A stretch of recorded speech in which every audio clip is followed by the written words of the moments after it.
আমি আমার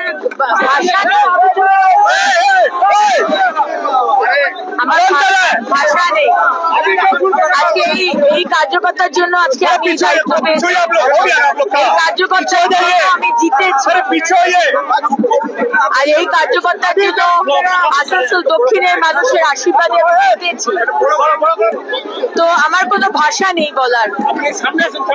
এর জন্যই আজকে আমরা সরকার করতে পেরেছি সারা বাংলায়, এবং অফকোর্স বাংলার মানুষের আশীর্বাদে। আজকে আমাদের সরকার হয়েছে, বাড়ি বাড়িতে আমরা উন্নয়ন পৌঁছে দেবো। আজকে আনন্দটা এই জন্য যে বাড়ি দিতে পারতাম না, জল দিতে পারতাম না, রাস্তা দিতে পারতাম না, বাথরুম দিতে পারতাম না, আজকে সেটা দিতে পারবো।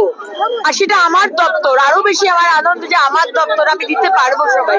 নির্বাচনের আগে আমরা দেখেছি আপনি বলেছেন প্রচুর কাজ আছে, এখন তো কাজ আর কাজ, কিভাবে সামলাবেন? এখন দেখুন, একটা দুর্দান্ত টিম, যেখানে টিম লিডার হচ্ছেন আমাদের সম্মানীয় মুখ্যমন্ত্রী শুভেন্দু অধিকারী মহাশয়, অত্যন্ত ডাইনামিক এবং অ্যাক্টিভ। সমস্ত টিমকে নিয়ে উনি যেভাবে অলরেডি শুরু করে দিয়েছেন কাজ, আপনারা দেখতেই পাচ্ছেন। এবং আমার দপ্তরেরও একটা দুর্দান্ত, দুটো দপ্তরেরই দুর্দান্ত টিম। আমরা কমিটেড, আমরা কমপ্লিটলি কমিটেড। 5 বছর সময় এবং অনেক প্রতিশ্রুতি, মানে কাজ শেষ করতে হবে, সুতরাং সময় নিয়ে হাতে।